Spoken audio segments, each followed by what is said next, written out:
यत्र तत्र सर्वत्र अपने नियम व्यवस्था के रूप में विराजमान परमपिता परमेश्वर को प्रणाम तथा आपको यथोचित अभिवादन। मनुष्य के तन, मन और जीवन को स्वस्थ सुंदर बनाकर सार्थकता प्रदान करने के लिए अनिवार्य रूप से आवश्यक पांचवा दिव्य मूल तत्व आयुर्वेदिक औषधियां हैं। आज मैं आपसे इसी दिव्य मूल तत्व की चर्चा करने जा रही हूँ। मैं आपको यह भी बताऊंगी कि परमपिता परमेश्वर ने आयुर्वेदिक औषधियों का सेवन करने के लिए क्या कहा है। हम सभी लोग यह जानते और मानते भी हैं कि मनुष्य जीवन की सार्थकता का मुख्य आधार स्तंभ उसके शरीर और मन का पूर्णतः स्वस्थ होना है। कहने का तात्पर्य यह है कि यदि हमारा शरीर और मन पूर्णतः स्वस्थ नहीं है तो हमारा मनुष्य जीवन निरर्थक ही माना जाना चाहिए। जैसे एक सार्वभौम सत्य यह भी है कि जिसका जन्म हुआ है उसका मरना भी निश्चित है। ठीक इसी तरह से एक और भी सार्वभौम सत्य है, जब शरीर और मन है तो उसे कोई न कोई रोग भी होना ही होना है। वैसे तो वैश्विक मानव समुदाय अपने शरीर और मन को स्वस्थ रखने के लिए किसी न किसी वैज्ञानिक अथवा अवैज्ञानिक चिकित्सा व्यवस्था का उपयोग करता ही करता है, किंतु जब मानव शरीर एवं मन को पूर्णतः निरोग रखने के लिए सर्वोत्तम चिकित्सा व्यवस्था के चुनाव का प्रश्न होता है तो मैं आयुर्वेदिक चिकित्सा व्यवस्था को ही प्राथमिकता देती हूँ, क्योंकि आयुर्वेदिक औषधियाँ आयुर्वेदिक चिकित्सा व्यवस्था का एक अंग है। संपूर्ण आयुर्वेदिक चिकित्सा व्यवस्था क्या होती है, इसके बारे में आगामी वीडियो में बताऊंगी। आज केवल आयुर्वेदिक औषधियों के बारे में ही बताऊंगी, प्रायः जिसका प्रयोग भारत के हर घर में होता ही रहता है। अतः मैं आपको यह भी सुझाव दे रही हूँ कि आप अपने शरीर और मन को पूर्णतः स्वस्थ रखने के लिए आयुर्वेदिक चिकित्सा व्यवस्था का ही प्रयोग करें।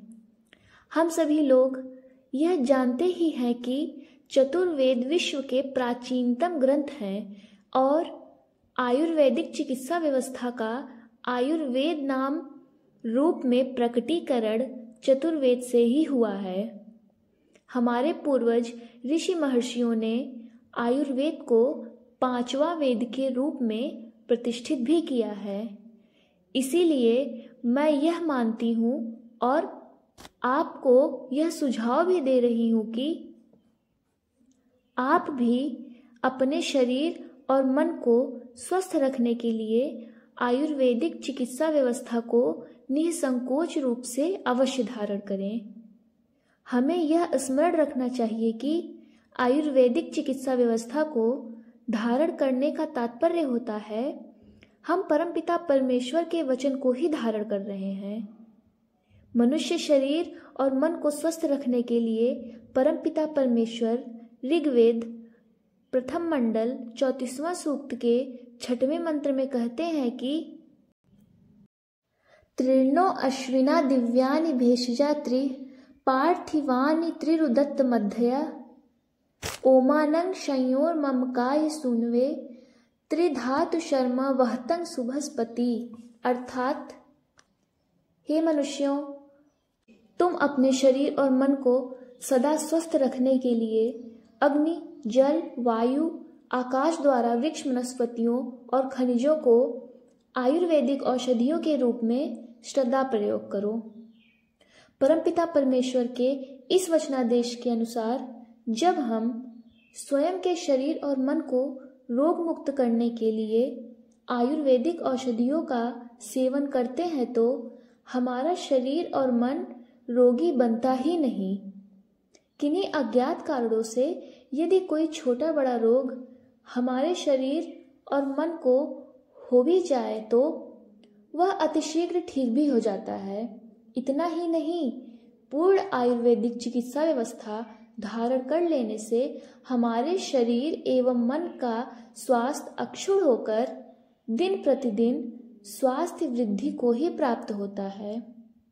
मुझे आशा ही नहीं अपितु पूर्ण विश्वास है कि आप आज से ही अपने तन और मन को रोग मुक्त करने के लिए, स्वास्थ्य रक्षण और स्वास्थ्य संवर्धन के लिए आयुर्वेदिक औषधियों का प्रयोग करेंगे।